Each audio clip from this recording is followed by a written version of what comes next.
El escudero de Dios, por Terry Nance, tomo 2, capítulo 2, Principios para la longevidad. El primer principio para lograr la longevidad en el ministerio es entender el llamado de Dios. Mateo 13, 37 y 38 dice: Respondiendo él les dijo: El que siembra la buena semilla es el Hijo del Hombre. El campo es el mundo. La buena semilla son los hijos del reino. Aquí podemos ver en las manos de Dios somos semilla y que el mundo es su campo. Él desea que pongamos nuestras vidas en sus manos y que le permitamos plantarnos en el mundo. Dios determinó el tipo de semilla que eres y dónde debe plantarse. En Génesis 1:11 dice que la semilla es según su género. ¿Y qué significa esto? Significa que una semilla de maíz siempre va a producir solo maíz, y un grano de trigo producirá trigo, y un grano de arroz producirá arroz. Del arroz no se puede obtener maíz. Asimismo es la mente de Dios. Él planificó nuestras vidas antes de que el mundo fuese creado, y ahora Él quiere plantarnos a cada uno de nosotros para que podamos comenzar a florecer y a llevar fruto a su debido tiempo. Si examinas con detenimiento cómo es que una semilla produce, podrás adquirir cierta intuición espiritual. Primero, una semilla se planta en la tierra para que atraviese un proceso de muerte. Luego, una raíz comenzará a brotar y abrirse paso a través de la tierra, mientras que la lluvia y el sol le van dando vida. ¿Alguna vez esa semilla piensa: ¿podré abrirme paso por toda esa tierra que está encima de mí? Es tan dura y me siento tan impotente. Pero un día lo logra. La semilla se deja ver y el brote se abre ante la luz del sol. Muchos miembros del cuerpo de Cristo son como esa semilla. Lo único que ven es la tierra acumulada encima de ellos. Incluso los miembros de personal ministerial a veces se sienten maltratados y olvidados. Al ver toda la tierra que los cubre, quizás llegaron a pensar que Dios se olvidó de ellos. Si solo permanecieran allí donde Dios los plantó y decidieran ser fieles durante las temporadas difíciles, brotarían a su debido tiempo. Una semilla está destinada a brotar si es que se plantó en buena tierra. Si reconoces que estás en la voluntad de Dios y que te encuentras donde debes estar, entonces llegará el momento en que brotarás, porque en el destino de Dios quien está obrando en ti. Dios desea que sus hijos crezcan y se conviertan en árboles plantados junto a corrientes de agua. Salmo 1:3. ¿Alguna vez notaste algo que es peculiar en un árbol? Nunca se mueve. En los terrenos de nuestra iglesia tenemos varios pinos hermosos, pero al llegar en mi auto al estacionamiento de la iglesia, nunca he notado que durante la noche uno de estos árboles se cambiara de un lugar diferente porque no le gustara el lugar donde lo plantaron. Sin embargo, en el cuerpo de Cristo e incluso entre el personal de algunas iglesias, la primera vez que alguien se siente ofendido, arranca sus raíces y se traslada a otro lugar. Y entonces se pregunta: ¿por qué razón no hay fruto en su vida? Si un árbol se desarraiga y replanta continuamente, finalmente las raíces se morirán. Son muchos los cristianos que han experimentado esto, a causa de la rebelión y del pecado que hay en sus corazones. Constantemente brincan de una a otra iglesia, rehúsan someterse a la autoridad o sienten que poseen ciertos dones especiales para la iglesia, los cuales el pastor no está dispuesto a reconocer. Este tipo de actitud es un impedimento para que una persona cumpla el llamado divino que recibió de parte de Dios. Debemos juzgarnos a nosotros mismos y estar dispuestos a morir en nuestros propósitos y sueños personales y permitir que se cumpla la voluntad de Dios sin considerar el costo que se va a pagar. Segunda de Timoteo 1:9 dice: Quien nos salvó y llamó con llamamiento santo, no conforme a nuestras obras, sino según el propósito suyo y la gracia que nos fue dada en Cristo Jesús antes de los tiempos de los siglos. Considero que este es uno de los pasajes más importantes que hay en toda la Biblia respecto a la comprensión de tu llamado. Dios nos ha salvado y nos ha llamado. Eso significa que si naciste de nuevo, fuiste llamado. No podrás pararte un día frente a Jesús y decirle: nunca me llamaron. Él te salvó y te llamó de acuerdo con su gracia y su propósito. Dios tiene un propósito para ti. Dios tiene un propósito en tu vida que debes cumplir. No estás aquí por casualidad. En Dios tienes un destino que cumplir y debes buscar a Dios para identificar cuál es ese propósito. Entonces te conviertes en el factor decisivo del cumplimiento de dicho propósito. Dios ordenó y destinó el tiempo para que los hijos de Israel se dirigieran hacia la tierra prometida después de que Dios los sacara de Egipto. Sin embargo, el propósito de Dios no se cumplió en sus vidas porque dudaron y fueron incrédulos. Durante 40 años los israelitas estuvieron caminando en círculos en medio del desierto, hasta que murieron todos los hombres mayores de 20 años. Las personas que no tienen propósito tienden a caminar en círculos, culpando a Dios y a los demás de sus fracasos. Caminan hasta que abren hoyos para ellos mismos y por último mueren. Y muchas veces mueren sumidos en la amargura y enojados con otras personas y con Dios. Josué y Caleb, los únicos 2 hombres de esa generación que vivieron para ver la tierra prometida, poseían un espíritu diferente. Sabían que tenían un propósito y un llamado para sus vidas, que por la fe en Dios podrían poseer la tierra. Realmente lamento el caso de Josué y Caleb porque tuvieron que esperar 40 años para tomar posesión de lo que por derecho les pertenecía. Podían haber estado disfrutando su destino, pero tuvieron que esperar a causa de la rebelión de otros. Segunda de Timoteo 1:9 dice que el propósito y la gracia de Dios nos fueron dados en Cristo Jesús antes de la fundación del mundo. Antes de nacer ya Dios sabía quién eras tú. Incluso antes de decir hágase la luz, en su omnipotente mente ya Él te conocía. Ya tenía establecida la razón por la cual naciste en la generación en la que naciste. Un día me acerqué a Dios en oración y con sinceridad de corazón le pregunté, ¿para qué estoy aquí? Quiero saber por qué nací en la familia Nance. ¿Por qué razón estoy aquí y en este preciso momento? ¿Sabes una cosa? Tú no tuviste nada que ver en el respecto. Dios no consultó tu opinión cuando te planeó y te creó. Solo Él fue quien lo decidió. ¿Por qué no naciste en los tiempos de Abraham, Moisés, David o quizá Jesús? ¿Por qué razón no nacimos en el siglo XV, XVI o XVII? ¿Por qué nos colocó Dios en esta última generación? Creo que cuando Dios creó el mundo, vio un tiempo donde el pecado abundaría como nunca antes. Un tiempo donde ocurrirían grandes calamidades por todo el mundo. Él pudo ver un tiempo cuando los engaños más grandes pondrían a prueba al pueblo de Dios y un tiempo cuando la más profunda oscuridad vendría sobre muchos pueblos y el amor de muchos se enfriaría. Y al ver todo esto, creo que Dios se dijo a sí mismo, voy a levantar un pueblo que no hará concesiones en cuanto a mi palabra. Un pueblo que en aquellos días se moverá con mi espíritu, unción y gozo, y quienes anunciarán el mayor movimiento de mi espíritu que el mundo jamás haya visto. Y derramaré mi espíritu sobre toda carne y levantaré una iglesia gloriosa que no tuviese mancha ni arruga. Efesios 5:27. Cuando Dios determinó estas cosas, dijo que el pueblo que viviera durante este tiempo sería un pueblo especial. Y en su mente te vio a ti. Dios te vio y te colocó en el debido lugar con un propósito divino. No importa qué puesto ocupas, estás ahí para producir para el reino de Dios y traer al perdido al conocimiento de Cristo y la salvación que ofrece. Debemos reconocer que fuimos llamados antes de conocer a nuestros familiares, a nuestro cónyuge o a cualquier otra persona en nuestras vidas. Y durante el juicio tendremos que rendir cuentas a Dios por lo que hicimos con tal propósito y llamado.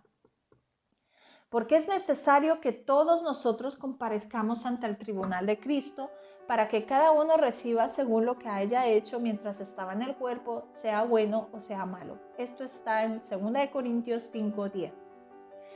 Es asombroso pensar que un día estaremos ante el Señor y daremos cuenta de lo que hicimos con los dones y con el llamado que nos fue dado. Mi pastor no podrá pararse en mi lugar y decir que yo fui un buen pastor asociado.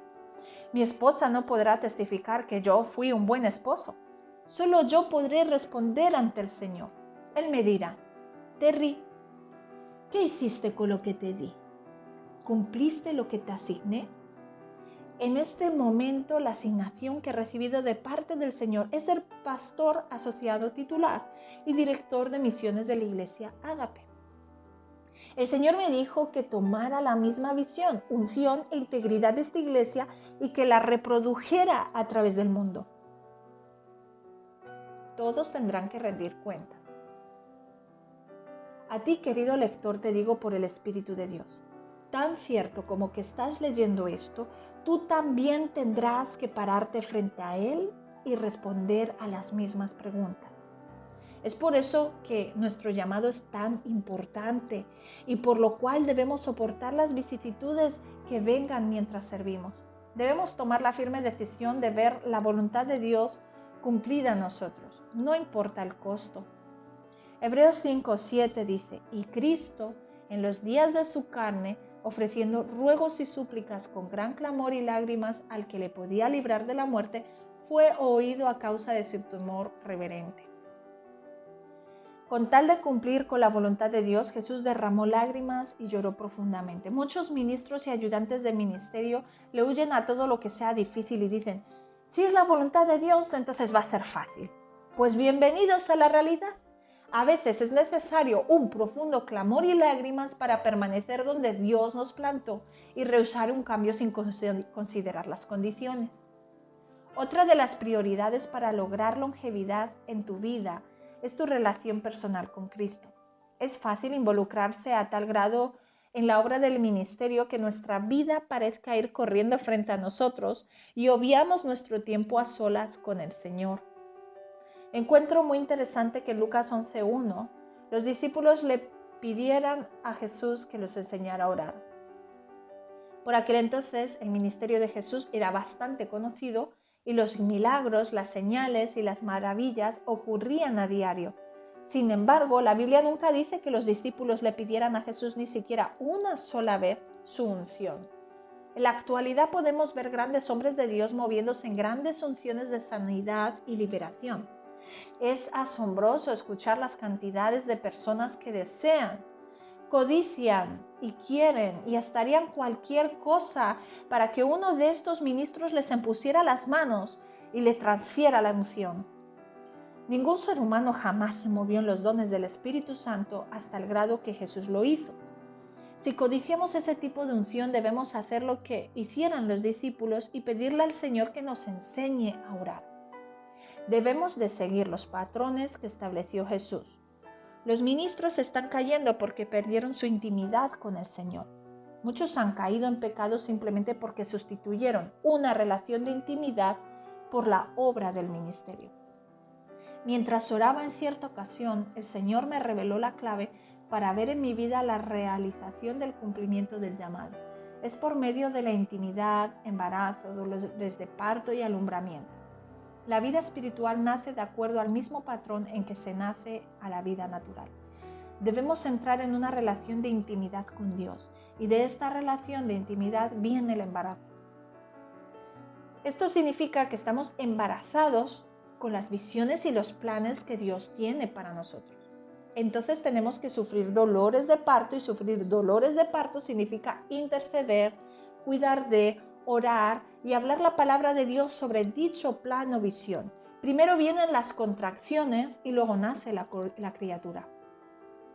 Obtenemos el plan de Dios, su voluntad y dirección a establecer un hábito de oración y estudio de la palabra. Las presiones se acumulan en contra de los cristianos de hoy con una intensidad que nunca antes hemos experimentado. Esto es así porque el diablo sabe que el tiempo que le resta es corto. La clave para que podamos andar en victoria radica a clamar en voz viva: Señor, enséñanos a orar. Aquellos que buscan de Dios irán en pos de una visión. Tendrás muchas oportunidades para renunciar al puesto que ahora ocupas. Yo me he enfrentado a momentos de pruebas y dificultades a los cuales oré a Dios para que me permitiera dejar mi cargo. Y encontré que la fortaleza para permanecer en pie, para continuar y para resistir a Satanás solo se logra en oración. En nuestro tiempo a solas con Dios, Él nos da paz y fortaleza. Debemos desarrollar un corazón que constantemente busque a Dios. David, el rey de Israel, era conocido como un hombre cuyo corazón anhelaba un encuentro con Dios. Si hoy pudiésemos entrevistarlo, tal vez le preguntaríamos, ¿cuál fue el mayor logro de su vida? ¿Acaso fue ser el mayor de todos los reyes? ¿Acaso fue ser el mejor de todos los músicos? ¿Acaso fue llegar a ser el hombre más rico sobre la tierra? La respuesta de parte de David vendría de uno de sus salmos, el Salmo 27:4. Una cosa he demandado a Jehová, y esta buscaré, que esté yo en la casa de Jehová todos los días de mi vida para contemplar la hermosura de Jehová y para inquirir en su templo. La meta primordial de David era capturar el corazón de Dios. Si en algún momento hemos convertido en verdaderos éxitos en el reino de Dios, también debemos saber que nuestro primer ministerio es glorificarlo y honrarlo. Primera de Pedro 2:5 dice que somos un sacerdocio santo y que debemos ofrecer sacrificios espirituales aceptables a Dios por medio de Jesucristo. El primer llamado que todos hemos recibido es para adorar y honrar al Señor diariamente. Jesús oró al Padre. Él cultivó el hábito de orar. Esa era la clave de su unción, sabiduría y longevidad. En Lucas 22:39 leemos, y saliendo se fue, como solía, al monte de los olivos, y sus discípulos también le siguieron. Otro aspecto importante de la longevidad es tener una visión y una meta. Escuché a un individuo decir, yo preferiría tener metas elevadas y alcanzar la mitad de ellas que no tener ninguna meta y alcanzarlas todas. Segunda de Reyes 4:1-3 dice, una mujer de las mujeres de los hijos de los profetas clamó a Eliseo diciendo, tu siervo mi marido ha muerto, y tú sabes que tu siervo era temeroso de Jehová, y ha venido el acreedor para tomarse 2 hijos míos por siervos. Y Eliseo le dijo, ¿qué te haré yo? Declárame qué tienes en casa. Y ella dijo, tu sierva ninguna cosa tiene en casa sino una vasija de aceite. Él le dijo, ve y pide para ti vasijas prestadas de todos tus vecinos, vasijas vacías, no pocas. A la viuda se le dio la oportunidad de decidir o ir y buscar muchas vasijas o pedir prestado solo algunas vasijas. Ella reunió las vasijas y comenzó a verter el aceite. Y cuando se acabó el aceite se acabó cuando se le acabaron las vasijas.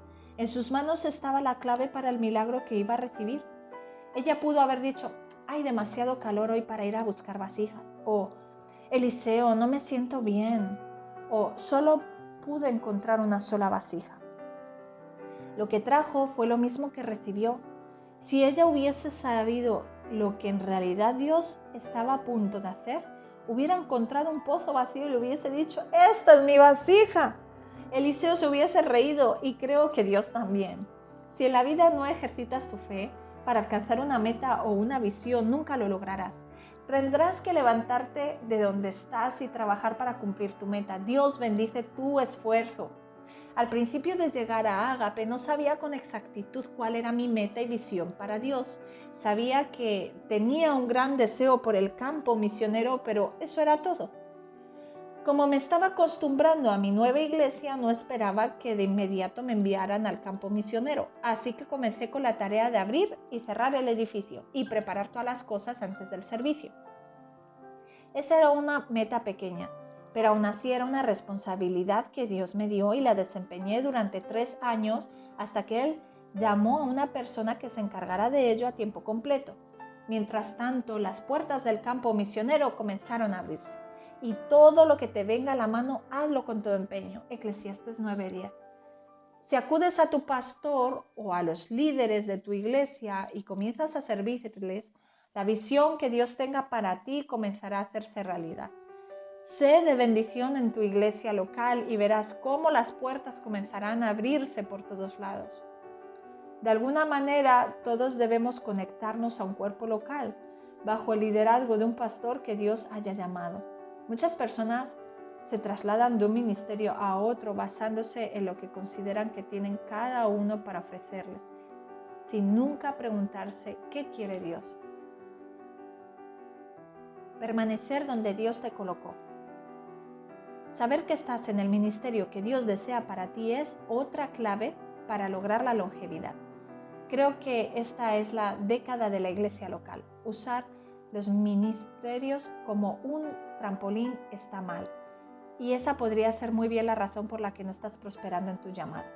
Esta clave es aplicable a todos y no tan solo a los ministros que trabajan a tiempo completo. Cuando me gradué del Colegio Bíblico Southwestern Assembly of God, recibí una excelente oferta. El decano del colegio me dijo que deseaba recomendarme a una iglesia muy buena, lo cual podía ser una gran oportunidad.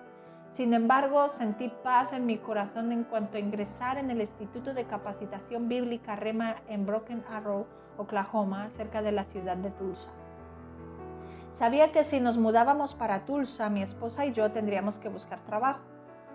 Esta mudada representaría una verdadera prueba de fe para nosotros, especialmente cuando se me presentaba la oportunidad de ingresar de inmediato al ministerio trabajando jornada completa. Mis amigos me decían, ¿por qué vas a ingresar a un instituto bíblico? Acabas de graduarte del colegio bíblico. Pero Dios tenía otros planes. Él estaba preparando mi camino a Little Rock, usando la ruta de Tulsa. Debemos seguir nuestros corazones y no las ofertas. Dios tiene el control del futuro y el mejor futuro para ti no siempre se encuentra en las mejores ofertas.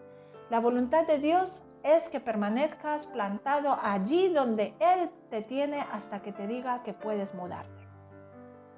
Esto nos lleva a considerar otra clave para lograr longevidad en el ministerio y es la siguiente. Considerar a Dios como tu única y completa fuente. Cada creyente se enfrentará a una situación en la que tendrá que decidir si confiar en Dios o confiar en el hombre. Jeremías 17:5-8 dice, así ha dicho Jehová, maldito el varón que confía en el hombre y pone carne por su brazo y su corazón se aparta de Jehová. Será como la retama en el desierto y no verá cuándo viene el bien, sino que morará en los sequedales, en el desierto, en tierra despoblada y deshabitada. Bendito el varón que confía en Jehová y cuya confianza es Jehová, porque será como el árbol plantado junto a las aguas, que junto a la corriente echará sus raíces y no verá cuándo viene el calor, sino que su hoja estará verde y en el año de sequía no se fatigará ni dejará de dar fruto. Nos mudamos a Tulsa y alquilamos un pequeño apartamento. Kim, mi esposa, consiguió un empleo y yo comencé a trabajar en una iglesia media jornada de director de los jóvenes, pero el dinero casi no nos alcanzaba. En un momento dado, durante un periodo de 2 semanas, lo único que teníamos en casa para comer eran 8 docenas de huevos que la tía de Kim nos regaló. Habíamos pagado todas las cuentas, pero no teníamos dinero para comprar alimentos. Cuando me di cuenta de que teníamos que comer huevos durante 2 semanas, estuve a punto de llorar y pedirle ayuda a mis padres. Sabía que lo único que tenía que hacer era una llamada de teléfono y el dinero estaría en camino. Sin embargo, también sabía que eso sería depositar mi confianza en mis padres y no en Dios. Después de varios días pensé que iba a echar plumas, comimos huevos fritos, huevos revueltos, huevos hervidos y huevos escalfados. Fue entonces cuando recibí una llamada del pastor de una iglesia de unos 1000 miembros, quien me pidió que considerara ir a trabajar con él. El salario me pareció que era enviado desde el cielo y pensé que tal vez Dios quería que me marchara de Tulsa y aceptara dicho empleo. Le dije al pastor que iría a visitarlo en referencia al trabajo, pero cuando colgué el auricular, Kim comenzó a llorar.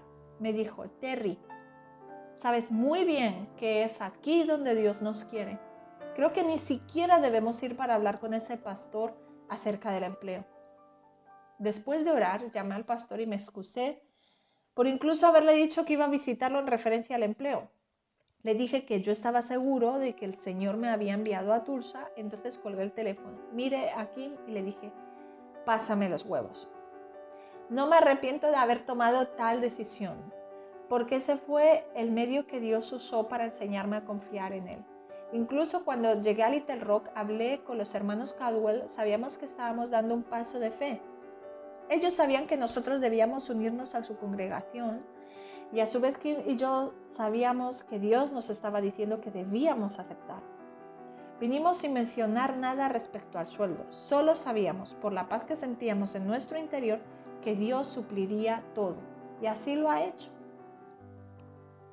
Tú debes tener una revelación en el corazón de que tu iglesia no es tu fuente, ni tu pastor, ni tu sueldo. Todos los cristianos enfrentamos momentos cuando será necesario encontrar en quién confiar, en Dios o en el hombre. Si te inclinas por el hombre será el límite de tu provisión. Conozco personas que se ofrecieron a trabajar como voluntarias en una iglesia sin recibir ningún tipo de remuneración económica, sino trabajando arduamente como para el Señor. Entonces, por su fidelidad, la iglesia las empleó. Empezaron a recibir un sueldo, pero se esperaba que llegasen a tiempo y que cumplieran con una jornada de trabajo normal. Y su actitud comenzó a cambiar porque pensaron que la iglesia les debía algo. Sentían que valía mucho más de lo que la iglesia les estaba pagando y que las demandas de trabajo eran muchas. Perdieron de vista para quién estaban trabajando y quién era su verdadera fuente.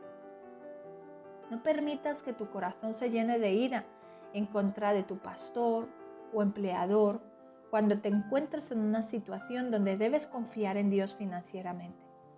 Si estuviste de acuerdo en trabajar por el sueldo que el ministerio te ofreció, entonces no tienes derecho a enojarte cuando enfrentes una situación de carencia en tu vida. Tu fuente de provisión debe ser Dios. Confía y obedece.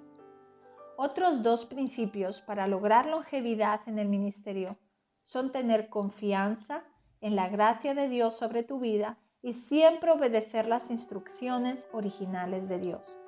En tu vida tienes la gracia, los talentos y las habilidades para hacer lo que Dios te envió a hacer. Quizás al principio no entiendas o reconozcas tus talentos, pero a su tiempo lo verás si es que persistes. Primera de Corintios 15:10 dice: pero por la gracia de Dios soy lo que soy, y su gracia no ha sido en vano para conmigo. Antes he trabajado más que todos ellos, pero no yo, sino la gracia de Dios conmigo. Cuando por primera vez llegué a la iglesia Ágape y me senté con el pastor Caldwell, él me preguntó cuáles eran mis talentos. Me sentí un poco avergonzado y en realidad no tenía nada que decirle. Todo lo que sabía era que para mí yo tenía muy poco talento. Así que lo miré y le dije: lo único que puedo decirle es que seré fiel, que podrá confiar en mí y que nunca llegaré tarde. Y él respondió: eso es lo que estoy buscando. En ese momento comencé a ver la gracia de Dios y a entender que su gracia es una experiencia humillante. Cuando Él toma tu vida, te unge y te convierte en algo que nunca pensaste que llegarías a ser, significa que su gracia está obrando. Cuando escribí El Escudero de Dios en 1990, me preocupaba que nadie lo leyera. Me preguntaba por qué Dios me había pedido que lo escribiera, ya que en ningún momento pretendí ser un escritor. Cuando llegaron los primeros 7.500 ejemplares almacenados las cajas en un cuarto de suministros, cerré la puerta, me arrodillé y casi le rogué a Dios que vendiera los libros. Para mí ha sido una gran bendición ver a Dios usar el libro de la manera en que lo ha hecho. Hasta el día de hoy permanece entre los libros de mayor venta y se vende alrededor del mundo en 4 idiomas. Tú también posees ciertos talentos que saldrán a la luz a medida que confíes en la gracia de Dios para las cosas pequeñas. Por su gracia somos lo que somos. Si siempre obedeces sus instrucciones originales, comenzarás a ver cómo las cosas comienzan a funcionar. Muchas veces, a causa de un celo desmedido de hacer grandes cosas para Dios, comenzamos a alejarnos del curso que Él nos ha establecido. Queremos soñar grandes sueños y luego verlos hacerse realidad. El problema con esto es que un día vas a despertar y te darás cuenta de que el sueño no era de Dios, sino que era un sueño muy personal. Ir en pos de tu sueño te llevará a una calle sin salida, en la que por lo general el resultado es una gran pérdida de tiempo y dinero. Debes hacer una parada y examinar lo que en el principio Dios te dijo que hicieras. Regresa a lo que Él te dijo en lo profundo de tu corazón. Es allí donde encontrarás la paz de Dios y la prosperidad. Hoy es fácil para un cristiano decir, me siento dirigido a hacer esto y me siento dirigido a hacer aquello. La gente va de un lado a otro siempre sintiendo que están dirigidos, pero nunca dirigidos por el Espíritu Santo. Si el Señor te dice que te unas a una iglesia y que allí te comprometas a servir, entonces debes hacer exactamente lo que Él dice. Decides ser la mayor bendición que tu iglesia jamás haya visto en un creyente. Desde ahí Dios te va a dirigir un paso a la vez y no lo perderás de vista. No perdamos la vista del Señor si aprendemos a andar en el Espíritu y a permanecer en lo que originalmente Dios nos dijo que hiciéramos. Paciencia y flexibilidad. La paciencia es otra clave para lograr la longevidad. Paciencia significa padecer aflicciones, dolor, dificultades, calamidad, provocación o cualquier otro mal, con una actitud calmada y sin desplegar la ira. Paciencia también significa resistir o soportar sin murmurar ni inquietarse, o también es la acción o cualidad de esperar largo tiempo por la justicia o por un bien sin sentir descontento. En Romanos 12, 6, 7 dice, de manera que, teniendo diferentes dones según la gracia que nos es dada, si el de profecía, úsese conforme a la medida de la fe, o si el de servicio, en servir, permaneciendo fieles en la administración del servicio. ¿Puedes ver por qué enfrentamos tantos problemas en nuestra vida? No somos pacientes. No estamos dispuestos a soportar las vicisitudes y siempre estamos buscando una oportunidad para que se nos exalte y promueva. La Biblia nos enseña que debemos permanecer fieles y firmes en la administración de nuestro servicio. Dios desea desarrollar en ti su carácter antes de exaltar tu ministerio. Sin embargo, por lo general, lo que primero deseamos es la promoción y luego la formación del carácter. A medida que tomas la decisión de permitir que la voluntad de Dios opere en tu vida y te conectas a tu iglesia local, siempre estarán presentes las oportunidades para murmurar, quejarte e impacientarte. La mayoría de estos sentimientos casi siempre se dirigen hacia los que están en puestos de autoridad sobre nosotros. Consideramos que tenemos un llamado y un puesto que ocupar y que nuestros pastores no nos permiten desarrollar nuestros dones. Esto ocurre en ocasiones si te encuentras con un pastor que es el tipo de persona controladora, pero a pesar de todo, la médula del asunto es esto. ¿Te llamó Dios para estar allí? Si te llamó, probablemente fue con el propósito de aprender paciencia. He aprendido que si en verdad deseo que algo me suceda, si en verdad deseo que una nueva puerta se abra, primero tengo que entregárselo al Señor. Es asombroso ver cuando se hace, no pasa mucho tiempo antes de que la puerta se abra. Debes descansar en Dios y en el ministerio y dejar que su tiempo perfecto corra su curso. Es por medio de la fe y la paciencia que has de recibir la promesa. Junto con la paciencia también debes de tener flexibilidad. Eso significa estar dispuesto a cambiar. Debemos de tener cuidado de no caer víctima de la rutina. La rutina no es otra cosa que una tumba alargada. La mayoría de las personas en el mundo prefieren sentirse seguras, lo cual significa mantener en forma estable sus pequeños mundos, en los que hay muy poco cambio. Por causa de esta característica de la naturaleza humana podemos desarrollar una visión túnel y perder la guía del Espíritu Santo cuando nos pide que hagamos cambios en nuestras iglesias y en nuestras vidas. Si analizas lo que le sucedió a la iglesia desde la década de 1960 hasta el presente, puedes ver a Dios moviéndose en forma muy diferente en cada década. En los años 60, Dios comenzó a derramar su espíritu sobre todas las denominaciones y como resultado surgió el movimiento carismático. Los años 70 trajeron consigo un avivamiento en el oficio del maestro. Alrededor del país se levantaron centros de enseñanza y entonces la década de los 80 trajo consigo un nuevo compromiso y un llamado a devolver el énfasis a las iglesias locales. Y en la década de los 90 el Señor volvió nuestra atención hacia la cosecha de las almas perdidas. De esto aprendemos cómo es que el Espíritu Santo cambia de dirección y puedes ver por qué necesitamos seguir su dirección para que nos ubiquen para la cosecha de estos últimos días. Si vas a estar en la corriente de Dios, debes investigar dónde Él se está moviendo y seguirle. En tu iglesia enfrentarás muchas oportunidades de cambio y dichos cambios se presentarán de manera tal que se requerirá tiempo para ajustarte. Para que nuestras iglesias y nosotros podamos crecer, debemos ser receptivos para escudriñar nuestros corazones y dejar que los cambios nos perfeccionen. Creo que Dios nos está retando a tomar pasos de fe que nunca antes hemos tomado. Dios desea que trascendamos más allá de nuestra zona de comodidad. El propósito es abrir tu ministerio para que se puedan alcanzar más personas. Los hijos de Israel estaban a gusto siempre que Dios los cubría de día con una nube y los protegía con el sol en el desierto por la noche. Y un fuego en la noche los calentaba y maná los alimentaba. Por lo menos estuvieron bien hasta que Dios dijo que había llegado el momento de hacer un cambio. Les dijo que tomaran posesión de la tierra prometida, pero les iba a quitar sus seguridades y tendrían que pelear y tomar posesión de la tierra por fe. ¿Qué sucedió? Fueron incrédulos y se rebelaron. ¿Por qué? Porque llegó el momento de hacer cambios y ellos estaban muy cómodos en su presente situación.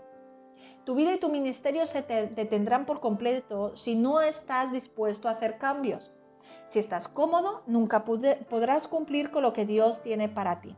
Y si piensas alcanzar esta generación con el mensaje del Evangelio, nunca podrás hacerlo con una mentalidad al estilo de los años 60, 70 u 80. Quizás estés más cómodo con la manera en que las cosas eran en el pasado. Pero esta generación moderna piensa muy diferente. La iglesia debe meterse en una relación profunda con Dios e indagar cuáles son las estrategias que desea darnos para alcanzar esta generación. Los ministerios que hacen precisamente esto son los que marcarán pautas en los años de la cosecha que tenemos por delante.